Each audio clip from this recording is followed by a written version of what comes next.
Most men, they're not lost. They're simply living someone else's mission.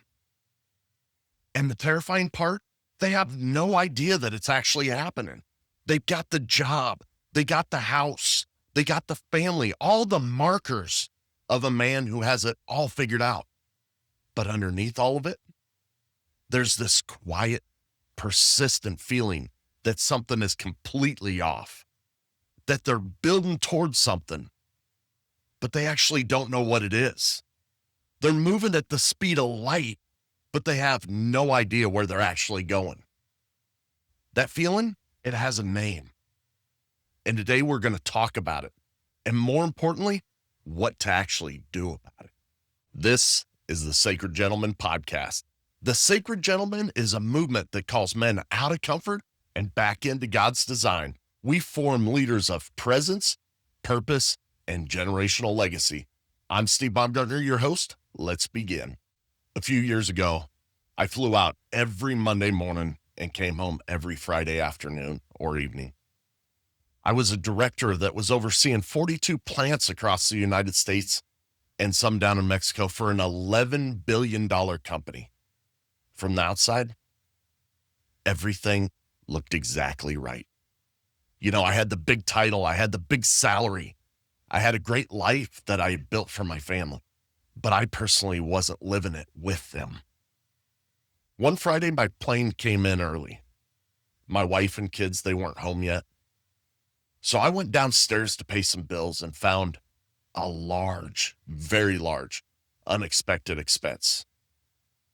By the time that my wife walked through the door, she came in carrying these grocery sacks. I was already fuming.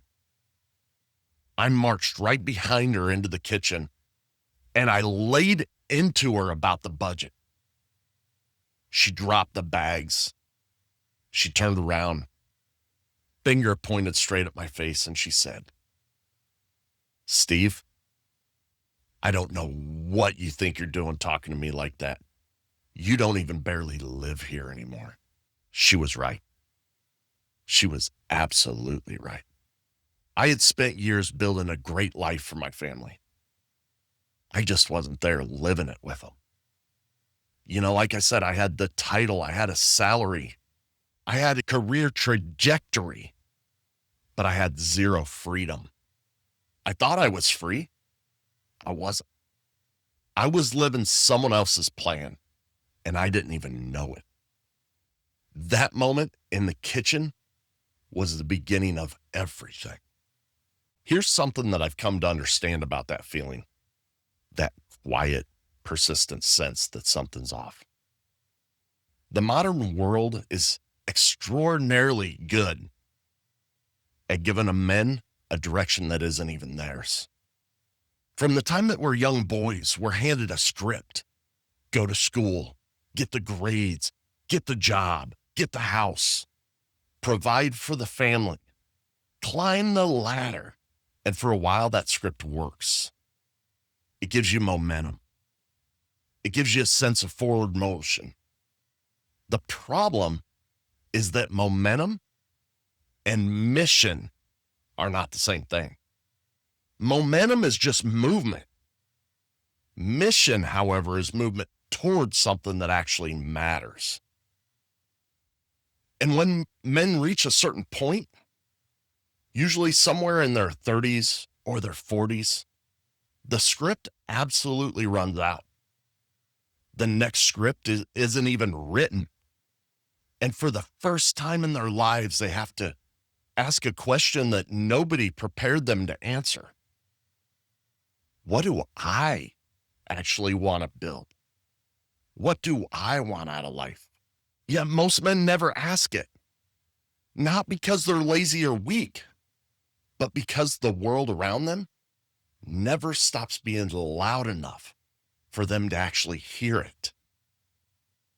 The notifications on our phones, the obligations, the performance metrics, the next project, it all fills the space where that question should live. So they keep on moving, step after step. They keep on performing after act And they keep feeling that quiet, persistent sense that I stated that something's off. That's not a character flaw. It's simply a design problem. Here's the good news though. Design problems, they actually have solutions. I want to make a distinction that I think will reframe the way that you think about this. There's a difference in between a job and a mission. A job is a simple transaction. You give your time and your skill and you receive compensation and benefits. That's it. Guys, that isn't a criticism either. Jobs are absolutely necessary. And doing your job with excellence is actually an act of integrity. But a job by itself, it's never going to answer the deeper question. Because a job, it's designed to serve someone else's mission. And that is all of what it is built to do. A mission, however, a mission is different. A mission is the answer to the question, what am I here to build? Not for some other company, not for a title, for the people in your life, for the generation that comes after you, and for the God who designed you with a specific purpose in mind. The men that I see struggling most are not the men who have horrible jobs, bad jobs. They are the men who made their job their mission and then woken up one day to find that the company restructured or the market shifted or the role that they had built their identity around simply disappeared and they have nothing underneath it. Guys, a job can be taken away from you. A mission, however, cannot be taken away. When you know what you're actually building, when you have a clear, defined sense of purpose and direction, your job becomes a vehicle for that mission, not a substitute for it. The work becomes meaningful because it serves something larger than the work itself. That's the shift, and it changes everything. So how do you actually do this? How do you go from that quiet, persistent sense that something is off to a clear, defined mission that you can build your entire life around? It really comes down to 3 different steps. And I want you to actually do this. Don't just think about it, but actually do it physically. I want you to grab a pen if you have one nearby. Writing this down actually makes it real. So step 1, identify your core values. Before you can define where you're going, you need to know what you're unwilling to compromise to get you there. Your core values, they're not aspirational. They're not a list of words that you admire. They are principles that, when violated, make you feel like you have betrayed yourself. They are the things you would hold on to, even if it costs you the things most dear to you. Here's how you find these values. I want you to think back to a moment in your life when you made a decision that you were genuinely proud of. Not because of the result, but because how you made it, the process of making that decision. What did that decision reflect about who you are? Think about a moment when you made a decision that you regret. Not because of the outcome or the result again, but because you knew in the moment that's not who you wanted to be. What was that you violated? The values that show up in both of those answers, those are your values. Now, I want you to do that a couple of different times, and I want you to write down 3 to 5 values. Don't go over 5. Don't press it. Because if everything is a priority, then absolutely nothing is. Step 2, define who you serve. A mission, it's not about you. It's about the people in your life it's designed to impact. This is the question that most men skip. And it's the reason most personal mission statements feel so hollow. They're all self-focused. I want to be successful. I want to build wealth. I want to be healthy. Guys, there's nothing wrong with those, but those are simply goals. They're goals that support the higher mission, but they are not the mission. A mission answers a different question.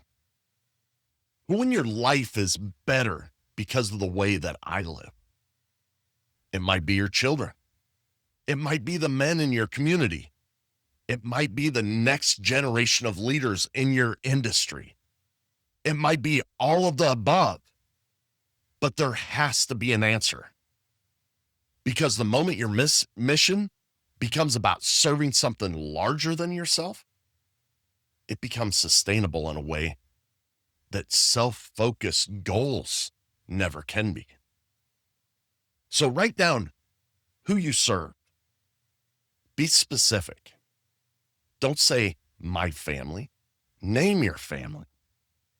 Make it real. Such as, I want to serve my wife, Sherry, as the best husband I can possibly be. I want to be the best father to my children, Noah, Dominic, Eliana, Thomas, Rachel, Sierra, Trenton, Grant, all of them.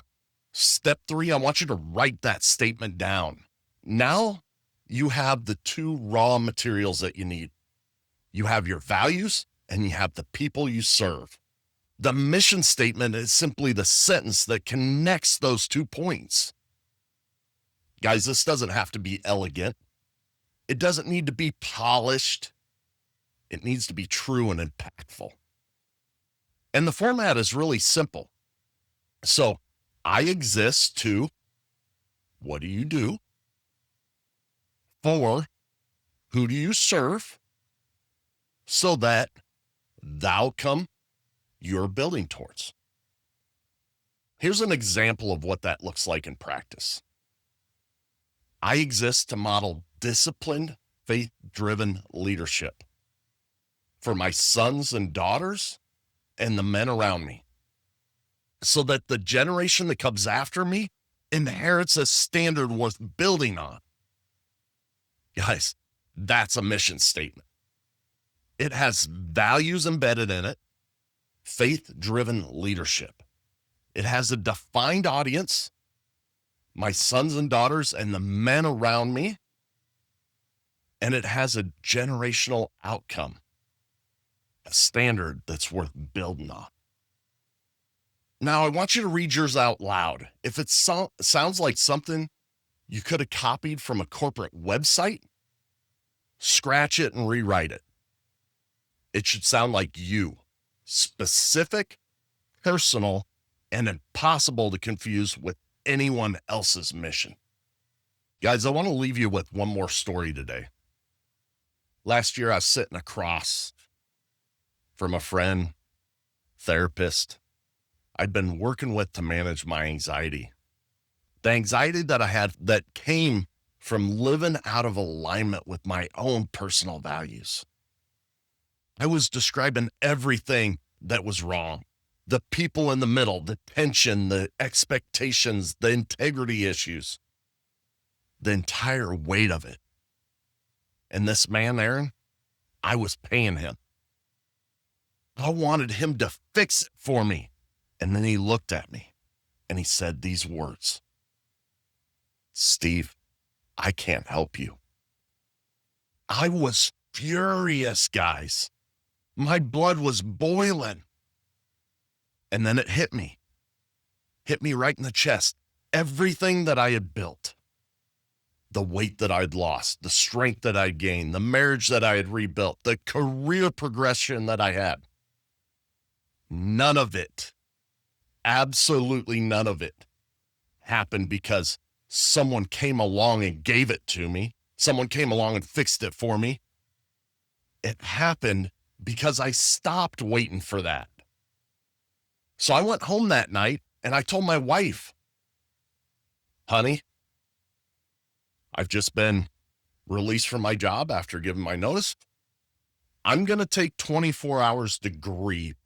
By day 2, the next morning after that grieving process, I'm going to go back to work. I'm going to spend half the day on my own business and half the day turning in applications and resumes. Guys, by day 3, I had my first client. When you decide to make the change, things move fast. But no one, absolutely no one, can make that decision for you. No one is coming to save you. And I know that because Aaron told me that right to my face. Guys, here's your homework. This isn't a suggestion, it's an assignment.